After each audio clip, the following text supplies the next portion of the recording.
20শে জানুয়ারি খুবই আনন্দের দিন।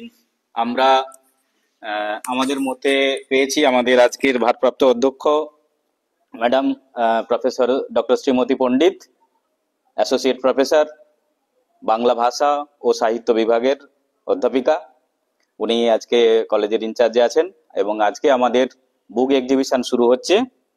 এই বুক এক্সিবিশনের বিশেষ গুরুত্ব হচ্ছে যে আমরা যখন দেখছি যে কিছু কিছু বই হয়তো স্টুডেন্টরা, ভালো বই আছে, কোর রেফারেন্স বুক আছে বা বিভিন্ন বিশিষ্ট ব্যক্তির উপর বই আছে, কিন্তু স্টুডেন্টরা হয়তো সেগুলো দেখতে পাচ্ছে না বা জানতে পারছে না।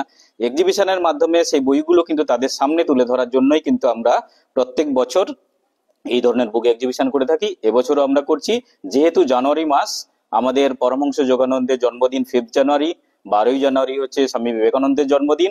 এই দুজন বিশিষ্ট ব্যক্তির উপর আমাদের ডিসপ্লে থাকছে লোকাল হিস্ট্রি বা স্থানীয় ইতিহাসের উপর কালেকশন, থাকছে কেরিয়ার অ্যাডভান্সমেন্ট যেটা স্টুডেন্টদের জন্য খুবই উপযোগী, এবং সেই সঙ্গে থাকছে কিছু বিশেষ কোর রেফারেন্স বুক যেগুলো স্টুডেন্টরা হয়তো আছে আমাদের কলেজে কিন্তু স্টুডেন্টরা জানতে পারে না বা ব্যবহার হয় না, সেগুলো আমরা ডিসপ্লেতে রেখেছি। এখন আমাদের ফিতে কেটে আজকের এই বুক এক্সিবিশন যোগদাস সৎসঙ্গ পালপাড়া মহাবিদ্যালয়ের কেন্দ্রীয় গ্রন্থাগারের গ্রাউন্ড ফ্লোরে উদ্বোধন করছেন প্রফেসর ডক্টর শ্রীমতী পণ্ডিত, অ্যাসোসিয়েট প্রফেসর, বাংলা ও সাহিত্যের বিভাগীয় অধ্যাপিকা এবং আজকের ভারপ্রাপ্ত অধ্যক্ষ। Madam please.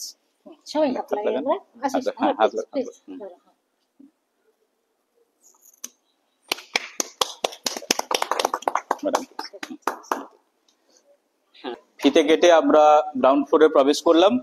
এখন আমাদের মধ্যে উপস্থিত আছেন আজকের ভারপ্রাপ্ত অধ্যক্ষ প্রফেসর ডক্টর শ্রীমতী পণ্ডিত, বিভাগীয় অধ্যাপিকা, বাংলা ভাষা ও সাহিত্য বিভাগ, অ্যাসোসিয়েট প্রফেসর।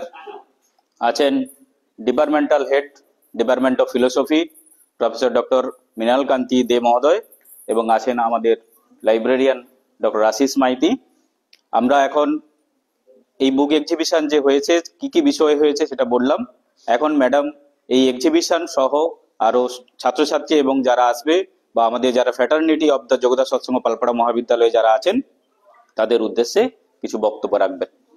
আজ 20শে জানুয়ারি 2025 আমাদের যোগদাস সৎসঙ্গ পালপাড়া মহাবিদ্যালয়ের সেন্ট্রাল লাইব্রেরি, যেটা কেন্দ্রীয় গ্রন্থাগার, সেখানে পুস্তক প্রদর্শনীর একটি ব্যবস্থা করা হয়েছে। সেখানে উপস্থিত রয়েছেন আমাদের দুজন লাইব্রেরিয়ান রয়েছেন, সত্য সাহুবাবু রয়েছেন, আমাদের আশিস মাইদেবু রয়েছেন, এবং ফিলোসফি ডিপার্টমেন্টের বিভাগীয় প্রধান রয়েছেন মৃণাল কান্তি দে মহাশয়, এবং আমাদের সামনে রয়েছে আমাদের প্রিয় ছাত্রছাত্রী। প্রত্যেকের উদ্দেশ্যে একটি ভালো উদ্যোগ নেওয়া হয়েছে আমাদের কেন্দ্রীয় গ্রন্থাগার থেকে। একটি শিক্ষা প্রতিষ্ঠান, বিশেষ করে উচ্চ শিক্ষা প্রতিষ্ঠান, এবং সেটা শিক্ষা প্রতিষ্ঠান বলছি, সেই শিক্ষা প্রতিষ্ঠানে আমরা যদি বই এই বিষয়টির সঙ্গে প্রতিনিয়ত যোগাযোগ না রাখি, তাহলে কিন্তু আমাদের শিক্ষা অসম্পূর্ণ থেকে যাবে এবং শিক্ষাটা আমাদের মিথ্যে কোনো পথ দেখাবে। তাই প্রতিটি ছাত্রছাত্রীরই প্রয়োজন তার নিজের বিষয়, অর্থাৎ যে বিষয় নিয়ে সে পড়াশোনা করছে সেই বিষয় যেমন জানবে, তেমনি যেখানে পড়াশোনা করছে, অর্থাৎ এই পালপাড়া কলেজে পড়াশোনা করছে, সেই পালপাড়া কলেজের ইতিহাস, কিংবা কলেজ যেখানে অবস্থান করছে তার ভৌগোলিক, তার ঐতিহাসিক সমস্ত কিছু জানা, তার মানুষজনকে জানা আমাদের কিন্তু এটা দায়িত্ব। এবং এই জানাটাকে আরো অগ্রগতি দিতে হবে, আরো অগ্রসর হবে আমাদের জানার পথটা। তাই প্রত্যেকেরই, আমরা ফেসবুক করি, তাই তো, ফেসবুক আমরা করব, একদম বাদ দেবো আমার নয়। আমরা এই সময়ের মানুষ, সময়ের সঙ্গে আমাদের তাল মিলেও চলতে হয়, কিন্তু সময়ের থেকে আমরা পিছিয়ে না থেকে বরং আরো একটু অ্যাডভান্স হব। ফেসবুকের সঙ্গে সঙ্গে আমাদের এই এখানে যে একটা সেন্ট্রাল লাইব্রেরিতে অনেক বইয়ের মাঝে তোমরা রয়েছে, এটাকে অন্তস্থ না করতে পারলে আমাদের শিক্ষাটা মিথ্যে হয়ে যাবে। তাই আমাদের প্রত্যেকেরই উচিত, আমরা প্রতিদিন যেমন আমাদের পোশাকে আমরা নিজেদের সাজিয়ে নিই, ছাত্রছাত্রী সেজে উঠবে, তার সবচেয়ে বড় সাজ হবে, বড় সজ্জা হবে, তার সঙ্গে বই থাকবে, তার মগজে থাকবে, তার মননে থাকবে বইয়ের চিন্তা ভাবনা। তোমরা দেখছো কি সুন্দর সাজানো রয়েছে, বিশ্বপথিক বিবেকানন্দ রয়েছে এখানে, আমাদেরই বঙ্কিমচন্দ্র, বিদ্যাসাগর। তাই এদের না জানলে শুধু আমরা একটা বিষয় নিয়ে এগিয়ে যাবো এরকম নয়, আমাদের সব বিষয়েই অজানাকে জানতে হবে, তাই না? অজানাকে না জানলে আমাদের ভয় বেড়ে যায়, আমরা সাহসী হব, আমরা বীর হয়ে উঠবো। আমাদের যা কিছু ভালো গুণগুলো কিন্তু সবচেয়ে বড় জায়গা হচ্ছে বই। আমরা একটা কথা আছে না, ভুখা মানুষ ধরো বই, ওটা তোমার হাতিয়ার। যারা শিক্ষিত মানুষ তারা সরাসরি ঢাল তলোয়ার নিয়ে কারোর সঙ্গে যুদ্ধ করবে না কিংবা ঝগড়াঝাটি করবে না। বই হবে তার প্রধান অস্ত্র, বই আবার হবে তার সবচেয়ে ভালো বন্ধু, তাই তো? ছাত্র বন্ধু আমরা ছিল আমাদের ছোটবেলা, ছাত্রের বন্ধু কোনটা? একটা বই। ফলে প্রত্যেকটি মানুষের যদি বই বড় বন্ধু হয়ে ওঠে, তাহলে তার আর দীনতা থাকে না। কিংবা যদি দীনতা থাকে, আমাদের সে কথা আছে, হতে পারি দিন তবু নহি মোরা হীন। আমরা হীন হব না, আমাদের মধ্যে দারিদ্র থাকবে, আর্থিক দারিদ্র থাকবে, কিন্তু যারা যত বেশি বই পড়বে না, তারা তত অন্তরে ঐশ্বর্যময় হয়ে উঠবে, তারা অন্তরে শক্তিশালী হয়ে উঠবে। প্রত্যেকেই ভীষণভাবে বই পড়াশোনা করো। তোমাদের অবসর সময় বন্ধুদের নিয়ে এসে একা একা আসতে হবে এমন নয়। এত সুন্দর একটি পরিবেশ, আগে এই পরিবেশগুলো আমাদের কলেজে ছিল না। মানে লাইব্রেরি এত সুন্দর করে সাজিয়ে একটা বই পড়ার জন্য আমাদের কিন্তু একটা সুন্দর একটা পরিবেশ লাগে। তোমরা প্রত্যেকেই জানো, ঘরে কিন্তু আমরা কম বেশি টুকটাক কাজ করি, তাই তো? আমরা ঝগড়াঝাটি করতে করতে একটি হাঁড়ি মাজতে পারি, কড়া মাজতে পারি, আমরা ধান কাটতেও পারি। কিন্তু তোমার যদি কারোর উপর একটা রাগ আসে কিংবা দুঃখ চলে আসে না মনের মধ্যে, যখন তুমি যখন অশান্ত ঘটবে, তখন বইয়ের ভেতরের পার্ট গুলো তুমি মগজে বা তোমার মননে নিতে পারবে না। সেই জন্য এটা সবচেয়ে শক্ত, আর এই জন্য এটা সবচেয়ে বেশি ভালো। এত কঠিন পথ বলেই এত ভালো। যা কিছু ভালো তাকে সহজে আমরা আত্মস্থ করতে পারি না, কিন্তু প্রতিদিন, আমি একটি কথা বলি, নিয়মিত এবং পরিমিত পড়াশোনা করো, দেখবে একদিন তোমরা তোমাদের ভালো একটা লক্ষ্যে তোমরা পৌঁছে যাবে। ওই দেখো, পুস্তকের প্রাচীর প্রাচারে দিন রাত্রি আর স্বাস্থ্য করিতেছে ক্ষয়। কারা? যারা পড়াশোনা করে। কেন পড়াশোনা করে তারা? পৌঁছেতে তোমার দ্বারের সম্মুখে লেখনীরে করিয়াছে সোপান সমান। তোমরা প্রত্যেকেই লেখনী এবং বইকে তোমরা সিঁড়ি করে নাও, দেখবে একদিন তোমাদের সমস্ত রকম ভালো দিকের উত্তরণ হবে, তোমরা আদর্শ মানুষ হয়ে উঠবে। বই আমাদের পারে মনুষ্যত্ব জাগিয়ে তুলতে, আমাদের প্রকৃত মানুষ করে তুলতে। তাই আমাদের প্রত্যেকটি প্রিয় ছাত্রছাত্রীকে বলছি, তোমরা প্রতিদিন, কলেজে তো ক্লাস প্রতিদিন একদম যে প্রতিদিন শিডিউল মেনে হবে এমন নয়, প্রতিটি প্রতিষ্ঠানেই হয়, কলেজ প্রতিষ্ঠানে যেই অবসর সময় পাবে, ক্যান্টিনে যেমন খেতে যাও, আমাদের এমন কোনো আড্ডা হবে যে আড্ডা থেকে আমরা ভালো শিক্ষা পাবো। সেই আড্ডাটা তোমাদের হোক বইয়ের সাথে, এবং বইকে বন্ধু করো, বাকিরাও বন্ধু হয়ে উঠবে তখন। ধন্যবাদ, সবাই ভালো থাকো। উনি সুন্দরভাবে উপস্থাপন করলেন আমাদের কাছে এই বুক এক্সিবিশনের উদ্দেশ্য, বই পড়ার উদ্দেশ্য, বই যে পড়া যে একটা মহৎ কাজ বা পাঠক হওয়া যে মহৎ কাজ, সেটা উনি সুন্দরভাবে ব্যাখ্যা করলেন। একটা কথা আরেকটা ছোট করে বলে দিই, স্থানীয় ইতিহাসের উপর বই আছে, ম্যাডামেরও কিন্তু একটা লেখা বই আছে, সেটাও কিন্তু ডিসপ্লেতে আছে। তোমরা অবশ্যই সেটাকে পড়ো এবং দেখো। ম্যাডাম যেটা উল্লেখ করতে চাইলেন, অ্যাকচুয়ালি ইউনিভার্সিটি গ্র্যান্টস কমিশন বলছে যে শুধু বিশ্বকে আমরা জানবো, ঠিক আছে, বিশ্বকে জানার সঙ্গে সঙ্গে আমার নিজের জায়গাকে জানতে হবে, যাতে আমরা থিঙ্ক গ্লোবালি ডু লোকালি, অর্থাৎ বিশ্বের সমস্ত কিছুর সঙ্গে তুলনা করে আমার জায়গাতে কি কম আছে সেটাকে আমরা এনরিচ করব, সেখানে আমরা সেটা করার চেষ্টা করব। তাহলে দেখবো আমরাও একদিন বিশ্ব পর্যায়ে পৌঁছতে পারবো। পালপাড়া যোগদা সৎসঙ্গ মহাবিদ্যালয়ের কেন্দ্রীয় গ্রন্থাগার এই বুক এক্সিবিশনের মাধ্যমে ছাত্রছাত্রী সহ সমস্ত ফ্র্যাটার্নিটির উদ্দেশ্যে একটাই কথা, যে এর মাধ্যমে আমরা যদি নিজেদেরকে কিছুটা ওই পথে নিয়ে যেতে পারি বা ওই পথে ভাবতে পারি, তাহলে আমাদের লোকালি যেসব জায়গাগুলো আছে সেগুলো উন্নত হবে, ছাত্র সমাজ উন্নত হবে, আমাদের হিউম্যান রিসোর্স ডেভেলপমেন্ট হবে, এবং আমরা একদিন আরো ভালো জায়গায় পৌঁছতে পারবো। বিশ্বে কোনো হানাহানি কাটাকাটি এগুলো থাকবে না, যেটা ম্যাডাম বিশেষ করে উল্লেখ করলেন। বই পড়লে কিন্তু দেখবে এগুলো সবগুলোই আমরা এই গুণাবলীগুলি আমাদের মধ্যে অ্যাচিভ করতে পারবো, অর্থাৎ আমরা এই গুণগুলো নিজের মধ্যে দেখবে অটোমেটিক্যালি আসবে। সবাই চেষ্টা করো একটু একটু করে, একদিনে অনেক বেশি পড়তে হবে এমন নয়, একটু একটু করে চেষ্টা করবো যাতে 10 মিনিট, 1 ঘন্টা, আধ ঘন্টা অবশ্যই পড়তে পড়তে নিয়মিত পড়লে দেখবে সেটা হবে। যেমন পরিমিত আহার আমরা নিই, পরিমিত আহার আমরা গ্রহণ করি এবং আমরা সুন্দর সুস্থ থাকি, ঠিক সেরকম ভাবে প্রত্যেক দিনই আমাদের পরিমিত ভাবে পড়লে কিন্তু আমরা আরো ভালো জায়গায় যেতে পারবো এবং আমাদের আরো ভালো হবে। সবাইকে ধন্যবাদ। যোগদা সৎসঙ্গ পালপাড়া মহাবিদ্যালয়ের লাইব্রেরিতে আজকে যে বুক এক্সিবিশন হচ্ছে, এই এক্সিবিশনে যারা উপস্থিত আছেন আমাদের কলেজের পক্ষ থেকে, আজকের ভারপ্রাপ্ত অধ্যক্ষ ডক্টর শ্রীমতী পণ্ডিত, আমার পাশেই রয়েছেন ফিলোজফি ডিপার্টমেন্টের বিভাগীয় প্রধান associate professor doctor Mrinal Kanti দে, স্বয়ং লাইব্রেরিয়ান রয়েছেন শ্রী সত্যব্রত সাহু, এখানে আশিস মাইতি আছেন লাইব্রেরিয়ান, আমাদের মহামায়া সামন্ত, বনমালী খাটুয়া, এবং যিনি লাইব্রেরি এই ঘরটাকে সুন্দর করে সবসময় সাজিয়ে রাখেন আমাদের সকলের স্নেহের শ্রী বিশ্বজিৎ সাহু। সবাইকে যথাযোগ্য সম্মান জানাই এবং সব থেকে বেশি সমাদর জানাই আমার প্রিয় ছাত্রছাত্রীদের যারা আজকে এখানে উপস্থিত হয়েছে। এবং লাইব্রেরি কক্ষ এমন একটা জায়গা, আমাদের মনে হয় যে কলেজের মধ্যে সব থেকে পবিত্রতম জায়গা হচ্ছে কলেজের গ্রন্থাগার। এটা তীর্থক্ষেত্র বলা যেতে পারে। রবীন্দ্রনাথ ঠাকুর অনেক কথা বলেছেন লাইব্রেরি নিয়ে। যাই হোক, আজকে এখানে উপস্থিত থাকতে পেরে খুব আনন্দ হচ্ছে। এই উদ্যোগকে সাধুবাদ জানাই। এই উদ্যোগের পেছনে একটা কার্যকরী ভূমিকা তো আছেই গ্রন্থাগারিক মহোদয়ের, যারা যে দুজন রয়েছেন, এবং গ্রন্থাগারের সঙ্গে যুক্ত যারা, তারা সকলে মিলে এই প্রোগ্রামটা করছেন। এদের একটা উদ্দেশ্য আছে।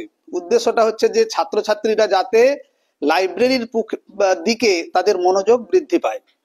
তোমাদের সকলেই লাইব্রেরিতে আসো, বই নাও, এটা ঠিক আছে, কিন্তু অনেক সময় শুধু প্রয়োজনীয় বইটাই নিয়ে তোমরা চলে যাও। কিন্তু এই লাইব্রেরির মধ্যে জ্ঞানের এত ভান্ডার ছড়ানো আছে চতুর্দিকে, তার বিশেষ কয়েকটি দিককে বেশি করে দেখানোর একটা চেষ্টা করা হয়েছে এখানে। তোমরা তাকালেই এই টেবিলগুলোতে দেখতে পাচ্ছ যে স্বামী বিবেকানন্দের উপর অনেক বই আছে। এই যে আমি একদম সোজা দেখতে পাচ্ছি যে বইটা, চিন্তানায়ক বিবেকানন্দ, এগুলো এক একটি অমর গ্রন্থ, অবিশ্বাস্য বিবেকানন্দ। আমি দুবার পড়েছি এই বইটা, শঙ্করের লেখা, এবং যারা লেখাপড়া করেন তাদের কাছে তো এগুলো অপরিহার্য। যারা লেখাপড়ার সঙ্গে যুক্ত নন, তোমরা ভাবলে অবাক হয়ে যাবে। আমার বাড়িতে একজন এসেছিলেন, ব্যবসা করেন, তাকে আমি বললাম যে আমার টেবিলে বইটা দেখে উনি বললেন যে এই বইটাতে কি আছে। দিয়ে আমি বললাম যে আপনি একবার নিয়ে দেখুন না। তিনি বইটা পড়ে মুগ্ধ হয়ে গেছিলেন। মানে আমরা বলতে চাইছি কথা যে এত তথ্য ছড়ানো আছে এসব বইগুলোতে, যেটা জীবনকে পাল্টে দিতে পারে।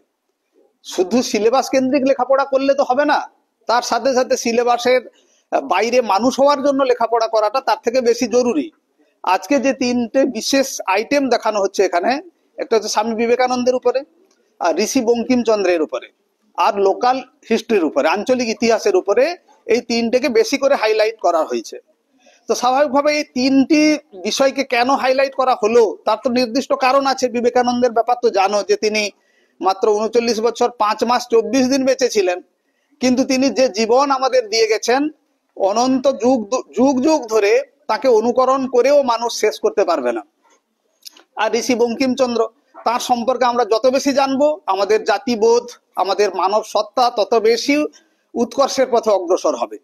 আর আঞ্চলিক ইতিহাস, অনেক সময় এখানে ইতিহাসের ছাত্রছাত্রীরা আছো বা সবাই আছো, তুমি যে গ্রামে জন্মেছো, তোমার যে এলাকায় তোমার যে বসবাস, সেই এলাকার ইতিহাস আছে।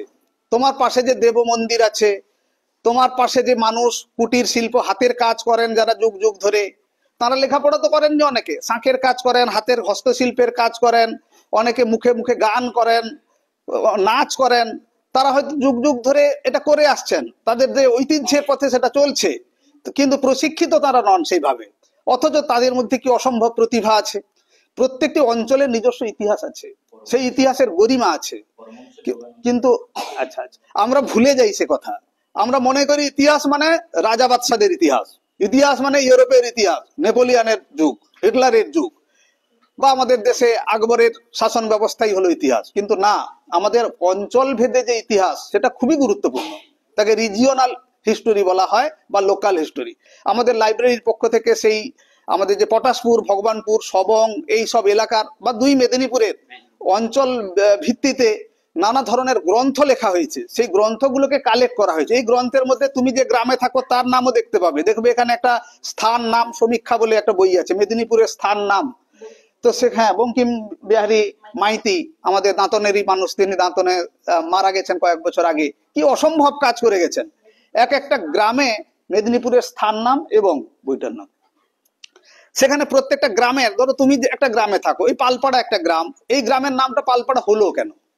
তুমি যে গ্রামে থাকো সেই গ্রামের নামটা এমনি হয়নি, তারও একটা ইতিহাস আছে, তার একটা নৃতাত্ত্বিক প্রেক্ষাপট আছে, ভৌগোলিক একটা পরিমণ্ডল আছে। গ্রামটির নাম গড়ে ওঠার পেছনে সেকালের যে মানুষ যারা ছিলেন তারা এই গ্রামের নাম কেন এইভাবে রাখলেন, পটাশপুর নামটা কেন হলো, তার ইতিহাস আছে, সেটা জানতে হবে। আমরা অনেক সময় জানি না, আমরা দূরের দিকে তাকাই, নিজের কাছের জায়গাটা সম্পর্কে আমরা জানতে আগ্রহী নই অনেক সময়, কিন্তু সেটা জানতে হবে, জানাটা খুব জরুরি, তাই না? তুমি তোমার পরিবারের কথাটা জানবে না, বড় বড় রাজ পরিবারের কথা জানতে যাবে, এটা তো হয় না। দুটোই জানতে হবে। আর যেটা বলবার কথা, লাইব্রেরিয়ান স্যার যেটা বলে দিলেন এখানে, যে আমাদের এই যে পেছনে দেখো পরমহংস যোগানন্দ, তিনি সমগ্র বিশ্বে বন্দিত পূজিত একজন স্বামীজি, একজন গুরু, তিনি পরম গুরু একজন। তিনি আমাদের প্রচুর শিক্ষা দেওয়ার মতো তার বই রেখে গেছেন। সব থেকে উল্লেখযোগ্য বই, গোটা পৃথিবীতে যে বইটা সব থেকে বেশি করে চলে সেটা হচ্ছে যোগী কথামৃত, বাংলায় অটোবায়োগ্রাফি অফ যোগী ইংরেজিতে, আর বাংলায় বইটার নাম হচ্ছে যোগী কথামৃত। ওটা লাইব্রেরিতে আছে এবং তাকে নিয়ে অনেক বই আছে, তার নামেই আমাদের কলেজ। তুমি যে কোনো জায়গায় একটা ইন্টারভিউ দিতে যাবে, এখান থেকে পাশ করে তুমি বলো তুমি কোন কলেজের স্টুডেন্ট, বলে যোগদা সৎসঙ্গ পালপড়া মহাবিদ্যালয়। এটা শুনলেই তোমাকে প্রথম বলবে তোমরা কি জানো এই যোগদা সৎসঙ্গের প্রতিষ্ঠাতা কে ছিলেন? পরমহংস স্বামী যোগানন্দ সম্পর্কে তুমি কি জানো? মানে কাজে, ব্যক্তিগত ব্যবহারিক কাজে, চাকরির কাজে এখানেও লাগবে, আর নিজের জীবনের ক্ষেত্রে যে কি লাগবে, যে অনুসরণ করবে সে বুঝতে পারবে। বুঝতে পারছো? ভারতবর্ষের যিনি একজন শ্রেষ্ঠ রাষ্ট্রপতি এপিজে আব্দুল কালাম, তার সংগ্রহের ভান্ডারে এই বই ছিলেন। তোমরা শুনলে অবাক হয়ে যাবে যে বিরাট কোহলি, তোমাদের যে ফেভারিট ক্রিকেটার, তিনি কিন্তু এই আমাদের পরমহংস স্বামী যোগানন্দের তার যে মেডিটেশন সিস্টেম, তার যে ক্রিয়া যোগ, সেটা সম্পর্কে তিনি অবহিত এবং সেটা করে থাকেন, যার জন্য এত মাথা ঠান্ডা করে মাঠে ব্যাটিংটা করতে পারে। বুঝতে পারছো? এইসব মানুষ আমাদের এই কলেজ যার নামে, তাকে ফলো করে তারা, বা রজনীকান্ত সাউথের যিনি সব থেকে বিখ্যাত একজন star, cinema star, film star, তারাও এই যোগানন্দের ভক্ত। অথচ আমরা এই কলেজে যারা পড়ি, আমরা যোগানন্দ সম্পর্কে খুব একটা বেশি আমরা আগ্রহ বোধ করি না, তার কারণ আমরা জানি না বলে। তাই গ্রন্থাগারিক মহোদয় এটা খুব একটা ভালো কাজ করেছেন, যে ছাত্রছাত্রীরা যাতে বুঝতে পারে পরমহংস স্বামী যোগানন্দ কে, তার জীবন কি, তার বাণী কি, এগুলো সম্পর্কে যদি আমরা জানতে পারি। এটা ভালো লাগছে যে কথা শোনার থেকেও ইম্পর্টেন্ট হচ্ছে ওরা বইটা যে হাতে নিয়ে দেখছে, এইটাই তো কাজ। কথা তো অনেক শোনা হয়, আমরা চাই যে আমার 5টা ছাত্র 10টা ছাত্র যদি এর মাধ্যমে উপকৃত হয়ে কিছু বইয়ের দিকে তাকায়, বইগুলোকে দেখে, উল্টে পাল্টে দেখে, আমাদের ভালো লাগে। তো এখন তো অনেককেই দেখি লাইব্রেরিতে বসে পুরো ঘর ভর্তি ছেলে মেয়ে থাকে অনেক সময়। এখন আগে আসতো না কিন্তু লাইব্রেরিতে ছেলেমেয়েরা, এখন অনেক প্রবণতা বেড়েছে। এটা আমরা এই দিক দিয়ে তো রাস্তাঘাটে দেখি, আমরা কলেজ ক্যাম্পাসে ঢুকলেই বুঝতে পারি যে কলেজে কোথায় কি হচ্ছে। অনেক ছাত্রছাত্রী, কেউ কেউ তো লাইব্রেরি ছেড়েই যায় না, এটাও দেখা গেছে। তবে এটা অনেকের ক্ষেত্রে যেমন ঠিক, অনেকের ক্ষেত্রে ঠিক নাও। তার কারণ অনেককে বাইরে দেখা যায় লাইব্রেরিতে আসতে চায় না, লাইব্রেরিতে বইয়ের প্রতি আগ্রহী হয় না, বা যেটা বলা হয় যে সিলেবাসের বই, সেইটার দিকে শুধু তাকায়। আজকের এই এক্সিবিশনে আমার কথা এখানেই শেষ করছি বলে, যে এই এক্সিবিশন তোমাকে এটা বলছে যে লাইব্রেরিতে তোমার প্রয়োজনীয় সিলেবাস কেন্দ্রিক যেমন বই আছে, তেমনি জীবন গঠনের জন্য অনেক বই আছে, নিজের চরিত্র গঠনের জন্য, নিজের দেশবোধ জাগ্রত করবার জন্য, দেশপ্রেম জাগ্রত করবার জন্য এবং মানুষ হয়ে উঠবার জন্য প্রচুর বই লাইব্রেরিতে আছে।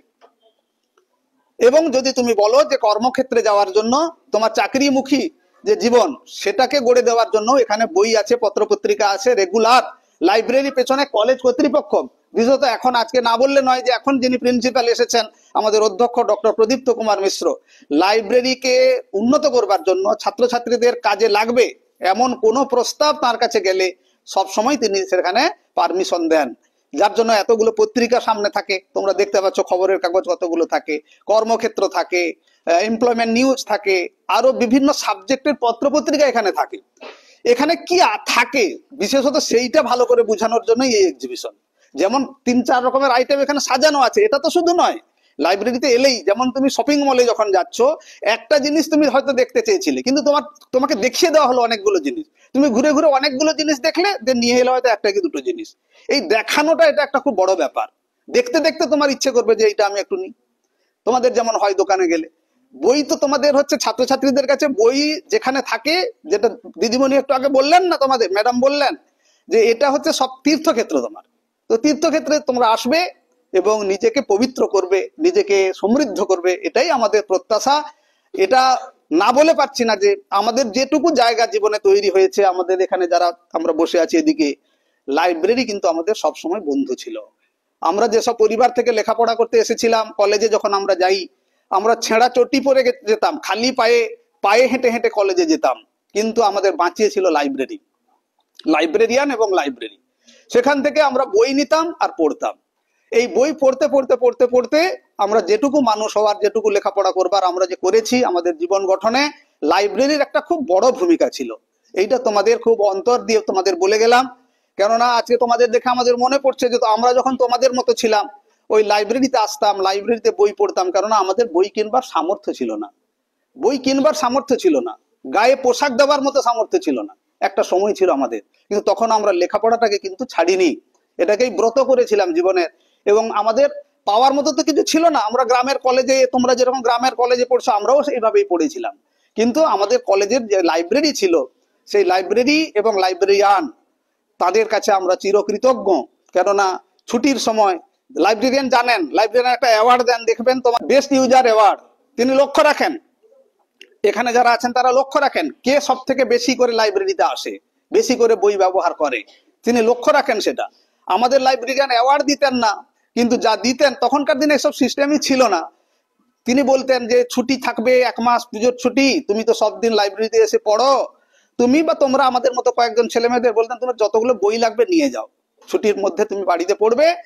এইগুলো আমাদের কাছে বিরাট আশীর্বাদ হয়ে গেছিল, বুঝতে পারছো? বই যত পড়বে তত উপকৃত হবে, ভালো মানুষ হবে, জীবনে প্রতিষ্ঠা পাবে। সকলের প্রতি শুভেচ্ছা জানাই, এই উদ্যোগকে সাধুবাদ জানাই, মহাবিদ্যালয় কর্তৃপক্ষকে সাধুবাদ জানাই, সবাই মিলে এই উৎসব সফল হোক এই কামনা করি।